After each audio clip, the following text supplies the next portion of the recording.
Off the top here at 6 o'clock, breaking news this morning. The KC-135 refueling aircraft that went down over western Iraq yesterday has turned deadly. CBS News reporting at least 4 of the 6 crew members on that plane are dead. Search crews are still working to find the last 2 airmen who were on board.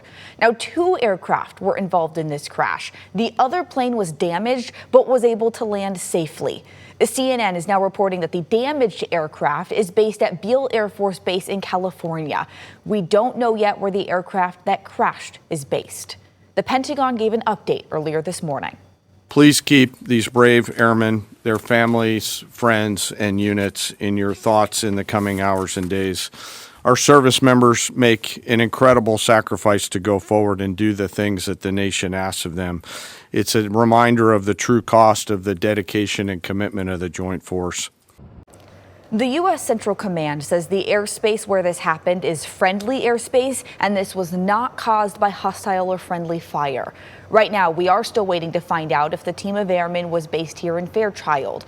Fairchild does have a fleet of KC-135s, and we know some Fairchild servicemen and women were activated to help in Iran. But a few other bases across the country have fleets of KC-135s as well. The last time a KC-135 went down, 3 airmen from Fairchild died. That was Tech Sergeant Herman Mackey, Captain Victoria Pinkney, and Captain Tyler Voss. KREM 2 Sydney Schofield sat down with the man who was the commander of the 92nd Air Refueling Wing when that crash happened in 2013. He is now retired Colonel Brian Newberry.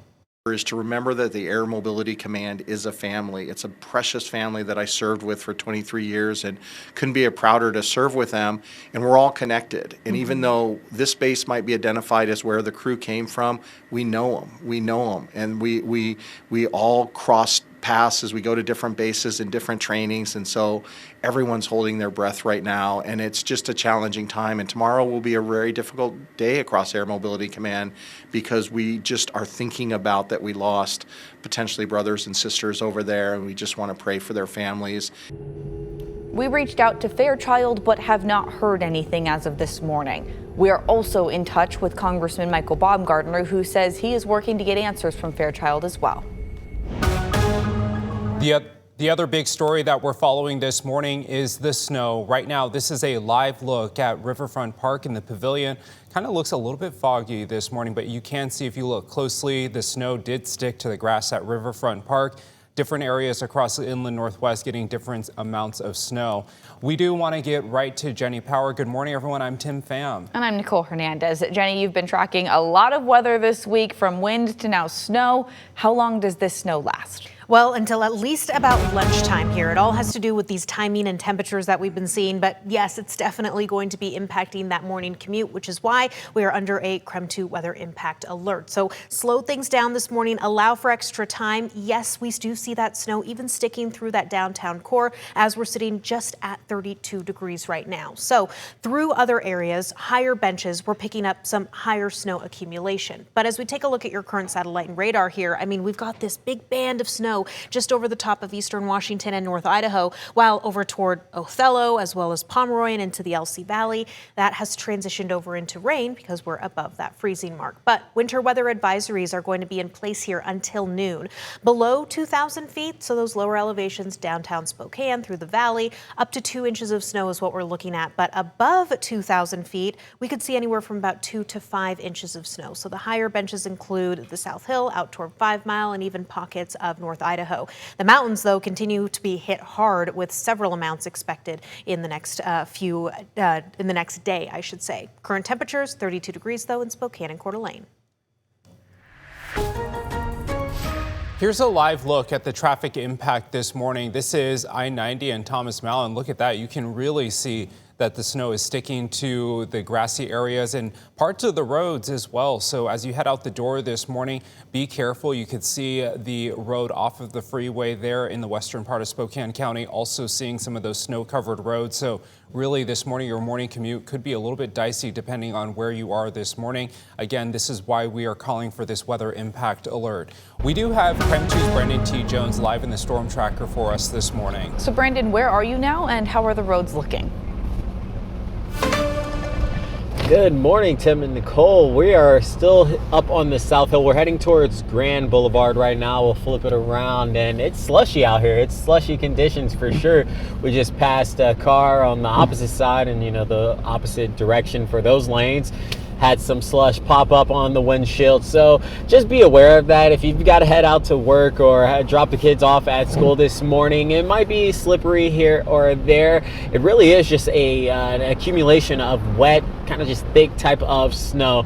So you'll have to obviously dust off those windshields, get the cars all nice and warmed up. Haven't had too many major problems. Every now and then coming up on an intersection such as this one right here in front of us. Gets a little slippery every now and then, but we'll continue to make our way around the region and start to check out some of the areas around town as well to give you an idea of what you can expect as you head out the doors. But for now, reporting live right here in the Storm Tracker, Brandon T. Jones, KREM 2 News. Just yesterday, we had powerful winds that caused damage across the region. 10:30 last night, we heard a big thump, and little did we know this tree fell down. Amazing how tall it was, actually. And thank God it missed the house, but we're safe. So the windstorm uprooted trees, it took out power for thousands and damaged homes as well. This morning, the good news is some of that power is back up and running. Crews are still working, though, to remove trees and turn the power back on for others. Just a reminder, if you see a downed line, do not touch it, do not try to move it or drive over it because it could still be active. Here's a live look at power outages across the inland Northwest this morning. Avista reporting more than 9,000 customers still without power. Kootenai Electric reporting a little more than 900 still in the dark. Inland Power reporting about 100, so they are almost back in full service. Northern Lights is reporting more than 4,000 customers without power. Meantime, because of this morning's snow, we've learned this morning that St. Mary's Joint School District closed today. Meantime, Reardon-Edwall School District as well as the Liberty School District are operating on a 2-hour delay. Down in Moscow's under a flood watch through tomorrow. We are expecting a lot of rain in that area. To help, the city of Moscow is giving away free sandbags. They will be available at the city shop off of Van Buren. They're also asking people to try to clear leaves and debris from storm drains near their homes. If you have any questions, they recommend contacting the Street Stormwater Department. The city says flooding will likely be an issue at the intersection of Bridge Street and Hillcrest Drive and in the low-lying areas near Damon Street. It was raining on Snoqualmie Pass earlier this week, but it finally turned into snow.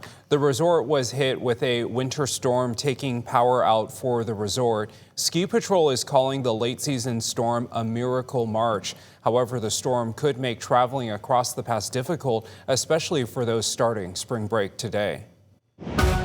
And that's one of the other reasons why we're under this KREM 2 weather impact alert. Winter storm warnings remain in place, yes, for the Cascades and also over to the east of us along the Montana-Idaho border, where we're still looking to pick up here several inches of snowfall. Winter weather advisories have expanded as well through our lowlands. It's what we're waking up to in the Spokane area this morning, some of that accumulating snowfall. But as we move forward here, those advisories are set to expire for the Spokane area and the lowlands at noon, because when our temperatures warm up, we're going to see that transition over into rain and just kind of a messy day here ahead of us for our Friday. Moving into the weekend, we could see the return chance of some light snow overnight before we see clearer conditions on the way as we move into Saturday evening and then into Sunday. Up with KREM does not end on the weekdays. We are on the weekends too. You can stream our weekend show on KREM 2 Plus from 6 a.m. to 10 a.m. Saturdays and Sundays. Our streaming platform KREM 2 Plus is your source for local news on your time. Download on your TV and watch for free.